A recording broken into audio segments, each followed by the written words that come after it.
दोस्तों rise of novel के third part में आप मेरे साथ हैं। 2 वीडियो हम कवर कर चुके हैं और ये हमारा थर्ड वीडियो है। जैसा आपको बता ही चुका हूं कि एक वीडियो बनने में कोई 4-5 दिन का टाइम लग जाता है। आपके बोर्ड तक काफी बन जाएं ये कोशिश है, पर मुझे उम्मीद है कि 10th पास करने के बाद जब आप कंपटीशन की तैयारी करेंगे तो ये वीडियो आपकी फिर से मदद करेंगे। हाँ, तब तक तो बहुत कंटेंट भी बन जाएगा और अगले साल आपके जूनियर्स को काफी हेल्प हो जाएगी। मैं खुद इलेक्ट्रॉनिक्स का इंजीनियर हूं, नेवी में वेपन सिस्टम्स पर काम किया हुआ है, पर फिर भी मैं आपको यही सलाह दूंगा कि मैथ साइंस के अलावा भी एक दुनिया है जहां भीड़ भाड़ नहीं है, पैसा और पावर दोनों है, सुबह शाम की कोचिंग नहीं है, पागलपन नहीं है। ह्यूमैनिटीज एक बहुत अच्छा सब्जेक्ट है। मुझे आज अफसोस है कि मैं आप सब की तरह 10th के बाद साइंस और इंजीनियरिंग के पीछे क्यों भागा। तभी लॉ कर लिया होता तो शायद मेरा सपना बहुत पहले ही पूरा हो गया होता। दोस्तों इस कोर्स में हम कवर करेंगे कि नॉवेल्स का विमेन से क्या संबंध बना, कैसे उन्होंने इससे अपने संसार को, दुनिया को दिखाया, यूथ के नॉवल कौन से थे और उनमें क्या होता था, क्या कॉलोनियलिज्म का भी नॉवेल्स पर कुछ प्रभाव पड़ा या नॉवेल्स ने कॉलोनियलिज्म पर कुछ इफेक्ट डाला। दोस्तों नॉवेल्स ने अपनी दुनिया को में विमेन को भी ले लिया। उनको नॉवेल्स की जिंदगी में आना या नॉवेल्स की उनकी जिंदगी में जाना बहुत ही बढ़िया बात हुई। दोस्तों विक्टोरियन एरा में विमेन का स्थान भी समाज में अपने इंडिया की तरह घर गृहस्थी में ही था। वोट के अधिकार के लिए चली सफरेज मूवमेंट और 1960s से चली विमेन लिबरेशन मूवमेंट इस बात का सबूत है कि भारत की तरह भी उनका स्थान हमेशा बाप, भाई, हस्बैंड या बाद में बेटों के अंडर ही रहा। पर हां, अब वक्त जरूर बदल रहा है। 18 फेब को जब मैं हरियाणा रोडवेज की बस में पेहवा से हिसार जा रहा था और सीट ना मिलने की वजह से खड़ा था, तो एक ताऊ अपने पीएम मोदी को जम के कोस रहा था। बोला रक्षा मंत्री औरत को बना दिया। यहां वो निर्मला सीतारमण जी की बात कर रहा था। ताऊ बोला किसी ने भी बना लेंदा, लुगाई ने नहीं बनाना चाहिए था। इससे पहले मैं ताऊ को कुछ बोलता, बस में कई लोग ताऊ को बोले, ताऊ वक्त बदल गया है, इंदिरा गांधी ने भी तो देश चलाया था। हरियाणा की ये बदलती हुई सोच देखकर बहुत अच्छा लगा। चलो वापस आपको 19th सेंचुरी के यूरोप में लेकर चलता हूं। 18th सेंचुरी में मिडिल क्लास के पास पैसे आने लगे। अब तो औरतों को नॉवल पढ़ने और लिखने दोनों का टाइम मिलने लगा। चूंकि विमेन का स्थान मर्दों के साथ नहीं था तो उनकी दुनिया भी अलग थी। नॉवेल्स ने उनकी दुनिया को एक्सप्लोर किया और उनकी इमोशंस यानी भावनाएं, उनकी पहचान, उनकी एक्सपीरियंस और उनकी परेशानियों से जुड़े मुद्दे लिखे और समझे जाने लगे। बहुत सारे नॉवेल्स घरेलू जिंदगियों पर बेस्ड थे जो विमेन का काफी दम से इस पर बोल पाती थी। अपने एक्सपीरियंस के बेस पर उन्होंने फैमिली लाइफ पर कहानियां लिखी और सोशल वर्ल्ड में अपनी पहचान बनाई। हाँ, पर जब औरतों ने लिखना शुरू किया तो लोगों को लगा अब वो अपना पत्नी वाला या मां वाला रोल नहीं निभा पाएंगी, जिम्मेवारियां नहीं निभा पाएंगी और घर गृहस्थी बिल्कुल रुल जाएगी। जॉर्ज क्रिशैंक की बनी हुई painting the home of women author में यह सोच और यह डर साफ दिखाई देता है। दोस्तों उस जमाने की ऑथरस जेन ऑस्टिन ने शुरुआती 19th सेंचुरी की ब्रिटेन के ग्रामीण कुलीन समाज को दिखाया।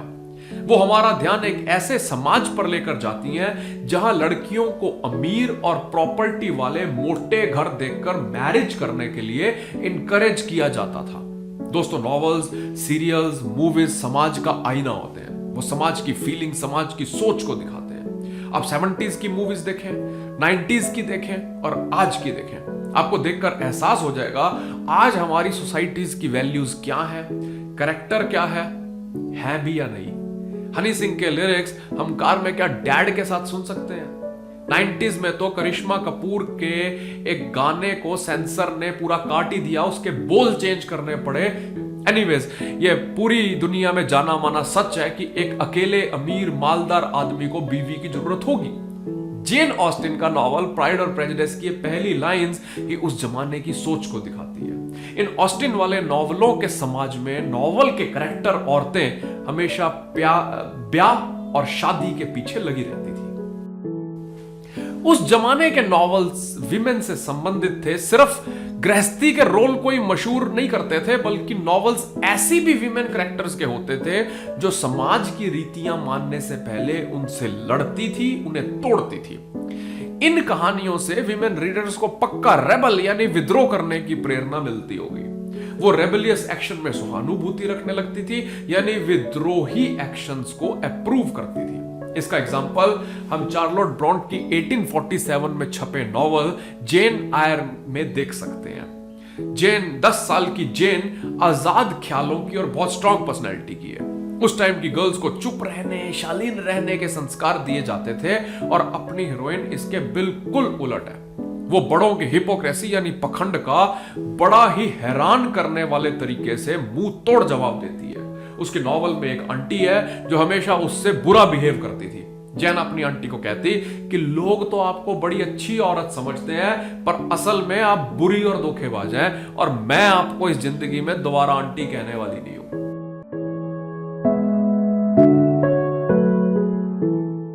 अब दोस्तों यूथ के नॉवल की बात करते हैं, युवाओं के नॉवेल्स की बात करते हैं। वे नॉवल जो लड़कों के लिए लिखे जाते थे, उसमें एक आइडियल मैन यानी आदर्श पुरुष की इमेज बनाई जाती थी। एक ऐसा आदमी जो पावरफुल था, दृढ़ निश्चय वाला, आजाद और साहसी यानी डेयरिंग था। ऐसे नॉवेल्स का जो प्लॉट होता था वो यूरोप से बहुत दूर दराज के इलाकों में होता था और कहानी जोश और हिम्मत के कारनामों से भरपूर होती थी। कॉलोनाइजर्स को हीरो माना जाता था और उन्हें नॉवेल्स में काफी इज्जत बख्शी जाती थी, क्योंकि वो अनजान और देसी यानी नेटिव लोगों से भिड़ते थे। वो खुद को नेटिव्स के देसी लाइफस्टाइल में आसानी से ढाल भी लेते थे और उसे बदल भी देते थे, जैसे अपने इंडियन कल्चर के साथ हुआ। वो अनजान इलाकों को कॉलोनी बना लेते थे और नए नए देश भी विकसित करते थे। दोस्तों इस थीम वाले नॉवल जो काफी मशहूर हुए वो थे आर.एल. स्टीवेंसन की 1883 में छपी ट्रेजर आइलैंड और 1894 में छपी रुडयार्ड किपलिंग की जंगल बुक। दोस्तों किपलिंग का जन्म भारत में बॉम्बे में 1865 में हुआ। इंग्लैंड में पढ़ाई करने के बाद किपलिंग लाहौर, शिमला और इलाहाबाद में भी रहे। यही उन्होंने मशहूर नॉवल अपना जंगल बुक लिखा, जिसका कैरेक्टर मोगली घर घर में मशहूर हुआ। उसके ऊपर कार्टून बने, उसके ऊपर मूवीज बने। 1907 में उन्हें नोबेल प्राइज भी मिला, पर जालियांवाला बाग हत्याकांड में इन्होंने अपने दोस्त जनरल डायर के बारे में बोला कि उस आदमी ने भारत को बचाया, तो इनकी काफी आलोचना भी हुई। दोस्तों G.A. हेंटी के नॉवल जो ब्रिटिश एम्पायर की चरम सीमा पर लिखे गए थे, ज्यादातर हिस्टोरिकल एडवेंचर के बारे में होते थे। उन नॉवेल्स की कहानी से रीडर्स के मन में एक अजनबी अनजान इलाकों को जीतने के एडवेंचर से एक्साइटमेंट और रोमांच पैदा होता था। नॉवेल्स की कहानी का प्लॉट दूर दराज के इलाके में होता था, जैसे मैक्सिको, अलेक्जेंड्रिया जो कि इजिप्ट में है, या रशिया का साइबेरिया। इन कहानियों में यंग लड़कों के सामने कोई बड़ी महान हिस्टोरिकल घटना घटती थी और वो लड़के किसी तरह के मिलिट्री एक्शन यानी कि सैनिकों से संबंधित काम में इन्वॉल्व होते थे और अपना अंग्रेजी साहस और हिम्मत दिखाते थे।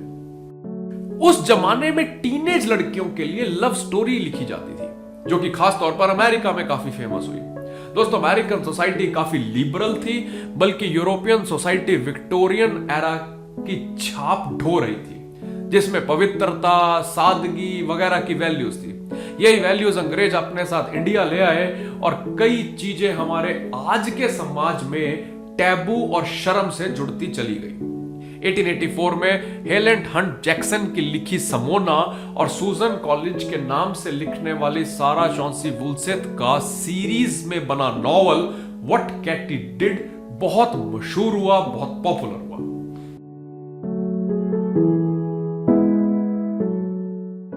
दोस्तों आपको मैंने पहले ही बताया था कि समाज का असर नॉवेल्स, मूवीज, नाटकों, गीतों वगैरह में दिखाई देता है और इसलिए मूवीज को समाज का आईना कहा जाता है। उस टाइम के नॉवेल्स को पढ़कर आप उस समाज को समझ सकते हैं, देख सकते हैं। और ये वाइस वर्सा भी होता है, जैसे कॉलोनियलिज्म की वीरता भरी कहानियों से प्रभावित होकर लड़के खुद कॉलोनियलिज्म के एम्प्लॉय बन उन्हें सपोर्ट करने लगते थे। यह वैसे ही है जैसे मार्शल म्यूजिक सैनिकों में जोश भरता है या वीर रस की कविताएं अपने सुनने वालों में हिम्मत और जोश का संचार करती हैं। जब यूरोप बाकी की दुनिया को अपना गुलाम बना कॉलोनी बना रहा था, उस दौरान वहां नॉवल ने जन्म लिया था। इस तरह नॉवल अपने रीडर्स के मन में एक बड़ी महान कम्युनिटी से जुड़ा होने का एहसास कराता था। डेनियल डिफो के 1719 में छपे रॉबिन्सन क्रूसो का हीरो रॉबिन्सन एक एडवेंचरर और स्लेव ट्रेडर है। उसका एक जर्नी में शिप का एक्सीडेंट हो जाता है, टूट जाता है और वो एक टापू पर पहुंच जाता है। वहां वो ब्लैक यानी कलर्ड लोगों को नीच या तुच्छ समझता है।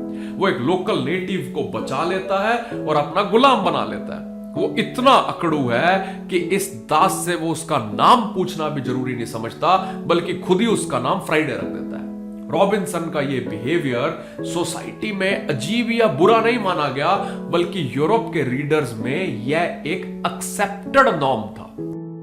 दोस्तों, जिन लोगों को कॉलोनाइज्ड किया यानी गुलाम बनाया, उन्हें आदि मानव, जंगली और इंसान से कम माना जाता था। ऐसा भी माना जाता था कि इन जंगली जाहिल लोगों को सभ्य या फिर पूरा इंसान बनाने के लिए कॉलोनियलिज्म जरूरी था। इसी को बहाना बनाकर दोस्तों यूरोपियन पावर्स ने पूरे एशिया और अफ्रीका को अपना गुलाम बना लिया। क्रिश्चियन मिशनरी जाहिल जंगली लोगों को सभ्यता का पाठ पढ़ाने के लिए डीप अंदर जाते, पीछे पीछे शिप्स में आर्मीज भी आ जाती और स्लेव बनाकर ले जाती और उनकी जमीनों पर राज करने लगती। धोती कुर्ते जंगलियों की ड्रेस थी और उन्हें पूरा इंसान बनाने के लिए पैंट शर्ट पहनाना जरूरी था। वैसे ही जमीन पर बैठकर पत्तल में हाथ से खाना तो जंगली खाना खाते हैं, इन इंडियंस को सिखाना जरूरी है कि टेबल पर बैठकर छुरी कांटे से खाने से ही ये पूरे इंसान या पढ़े लिखे बनेंगे।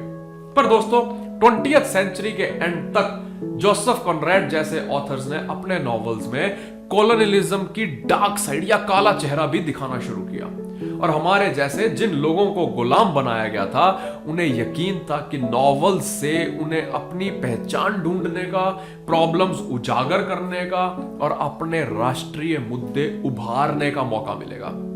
दोस्तों, अपने देश में नॉवेल्स कब और कैसे पॉपुलर हुए, समाज पर इसका क्या फर्क पड़ा, साउथ के नॉवल कैसे थे, हिंदी भाषा में नॉवल कैसे थे, बंगाली में कैसे थे, जानेंगे अगले वीडियोस में। हाँ दोस्तों, अगर आप मेरी मेहनत से खुश हैं तो आपकी इंस्टाग्राम, फेसबुक या व्हाट्सएप की एक दिन की स्टोरी में क्या मैं हिस्सा बन सकता हूं? बस मेरा लिंक शेयर कर दीजिए। Thank you.